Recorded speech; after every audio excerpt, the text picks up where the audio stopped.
আজকের ব্লগে তোমাদের সাথে শেয়ার করব আমার ঠাকুমার হাতের তৈরি আটার মালপোয়া। তো বাবা দেখো মালপোয়া বানানোর জন্য একটা নারকেল ভেঙে দিল। তো এই যে দেখো নারকেলটা এখন তুলে দিচ্ছে। আর সুজির মালপোয়া হয়, সাথে ছানার মালপোয়া হয়, আরও অনেক কিছু হয়তো মালপোয়া হয় আমার জানা নেই, তবে আটার তৈরি মালপোয়াও হয়। তো আমাদের এখানে সবাই বানাই, আমাদের বাড়িতে তো এটা বানাই, খুব সুন্দর হয় খেতে। তো নারকেলগুলো দেখো বাবা তুলে দিয়েছে। তো নারকেলগুলোকে সমস্ত কুচি কুচি করে দিয়েছি, আর কুচি কুচি করে দিলে বেশ ভালো লাগে খেতে। আর এইদিকে মালপোয়া বানানোর জন্য একটা বাটির মধ্যে ঘি আর সাদা তেল দুটো একসাথে মিশিয়ে নিয়েছে, কারণ মালপোয়াগুলোকে ভেজে নেবে ওই জন্য। আর এইদিকে রয়েছে আখের গুড়, আর এইদিকে রয়েছে আটা। একটা পাত্রের মধ্যে বেশ অনেকটা পরিমাণে আটা নেওয়া হয়েছে। তো এবারে দেখো ঠাকুমা এর মধ্যে এক এক করে সমস্ত উপকরণ দিয়ে দিচ্ছে।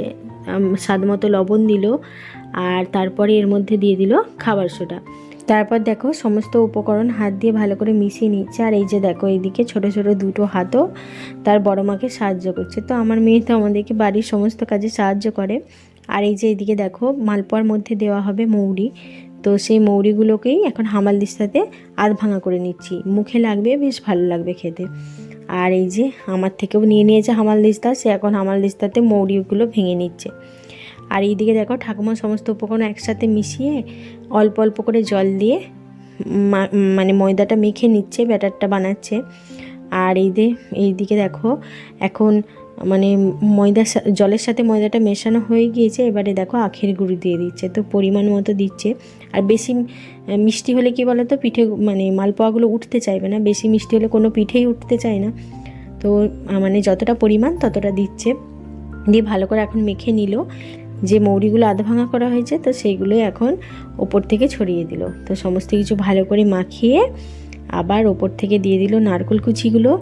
তো সমস্ত কিছু হাত দিয়ে ভালো করে মেখে একটা সুন্দর ব্যাটার বানিয়ে নিচ্ছে মালপোয়ার জন্য। এদিকে ব্যাটারটা রেডি, আর এইদিকে এটা হচ্ছে তাওয়া। তো এতে হচ্ছে যে মালপোয়াগুলো বানানো হবে। তো উনানের মধ্যে তাওয়াটা বসিয়ে দিয়ে মা এদিকে উনানটা জেলে দিল জ্বালন দিয়ে। তো এখন তাওয়াটা গরম করে এর মধ্যে দেখো ঘি তেলের যে মিশ্রণটা বানিয়েছিল সেটা এখন পুরো তাওয়ার মধ্যে মাখিয়ে দিল। দিয়ে এই যে একটু একটু করে মালপোয়ার ব্যাটার তাওয়ার মধ্যে দিয়ে দিচ্ছে। আর এই মালপোয়াটা না খুব তাড়াতাড়ি হয়েও যায়, তার কারণ মানে একটার পর একটা দিতে থাকে। তো এই যে দেখো কেমনভাবে বানাচ্ছে দেখো।